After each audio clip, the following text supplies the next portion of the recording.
Welcome to Grammy's Book Nook. Today's story is Gretchen Groundhog, It's Your Day, written by Abby Levine, illustrations by Nancy Cote. It was a dark and snowy night. Gretchen Groundhog sat in her burrow worrying. In a few days it would be February 2nd, when the world would be watching the little town of Piccadilly.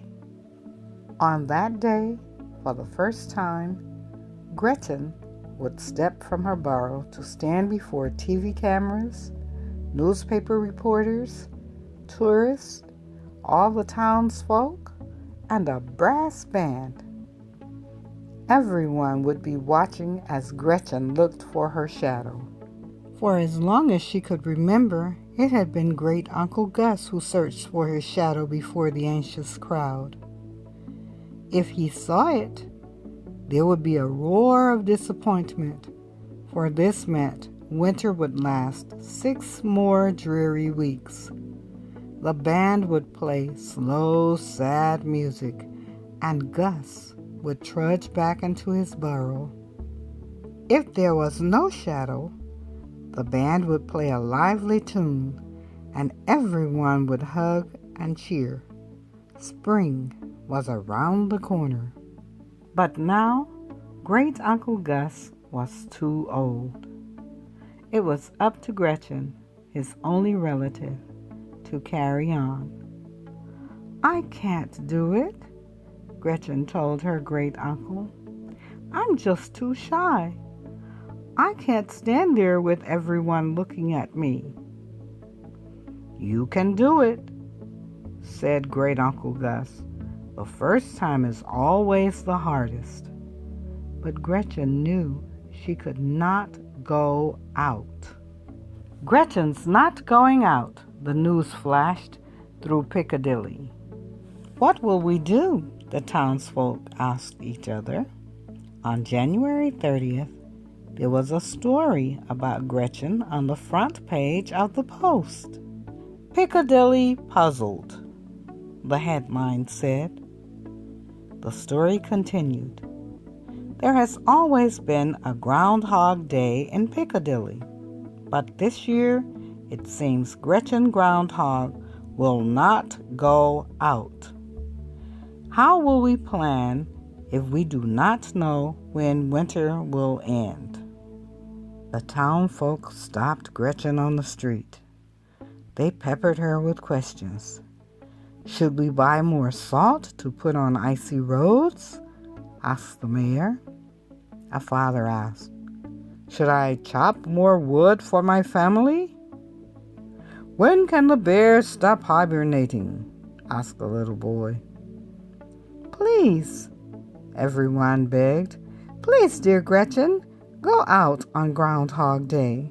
Tell us when winter will end." But Gretchen only shook her head. On January 31st, Gretchen lit a cheery fire, but it did not help her mood.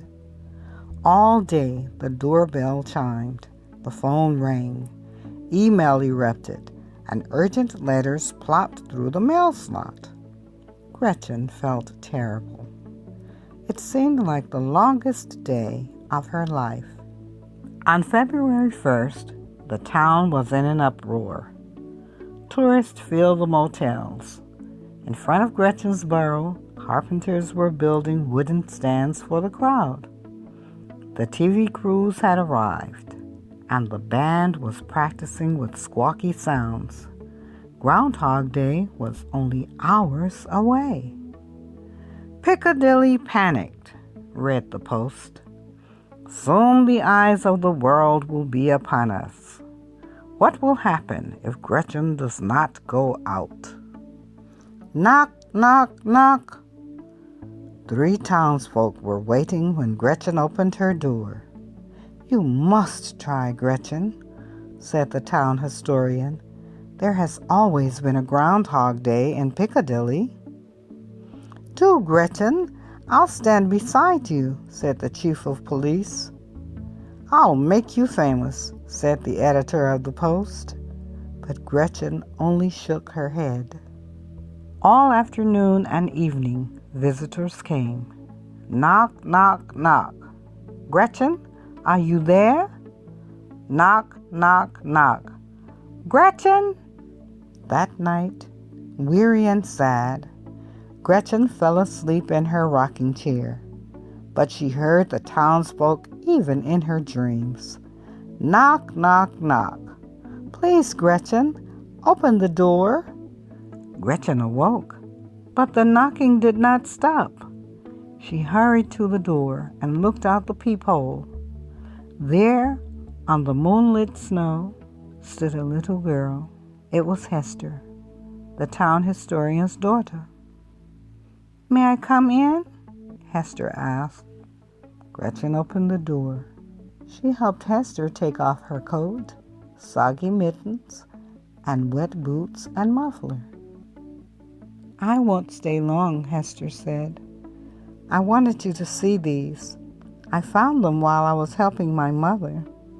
She held out a wooden box with some yellowed pieces of paper in it. Gretchen could see that they had old-fashioned writing on them. What's this? Gretchen asked. Records from our town history, Hester explained. While Great-Uncle Gus made cups of steaming cocoa, Gretchen studied the first piece of paper. Tomorrow I must go out, it read, to stand before the Pilgrims and the Indians. I am greatly afeared. It was signed, Goody Groundhog. Gretchen was amazed. Goody Groundhog lived a long time ago. She came to America on the Mayflower, before there was a Piccadilly. My mother says Goody told everyone the second winter would be better than the first, said Hester. They were very glad. Gretchen leafed through the papers. Here's one by George Groundhog at Valley Forge, she exclaimed. He says, I am affrighted to go out, but I shall. The winter has been long and hard. The soldiers must know what will be. My mother says George told them the winter would go on a long time, said Hester. Everyone was very sad. As Gretchen read through the papers, she became more and more excited. There was a page from brave General Groundhog, who had fought in the Civil War, and Jean Groundhog, the tough cowboy, and Gloria Groundhog, who became a movie star. They were all afraid to go out, Gretchen said. She read the last piece of paper. I am scared, but tomorrow I will try to go out, it said. It was signed, Gus Groundhog. You? Said Gretchen to Great-Uncle Gus. Her great-uncle looked surprised. Then a dreamy look came into his eyes. It was so long ago, I had forgotten it, he said. Now I remember. I couldn't eat or sleep the night before. What happened then? Asked Gretchen. My great-uncle Grover helped me, said Gus. He said, You can do it, Gus. The first time is always the hardest. The clock began to chime. 9, 10, 11, 12.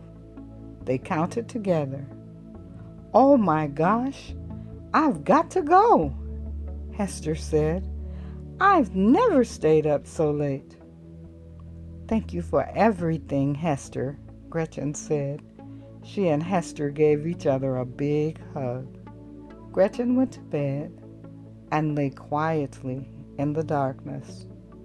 She thought about the next morning, about all the townsfolk gathered, the TV cameras, and the crowds, the blaring of the band.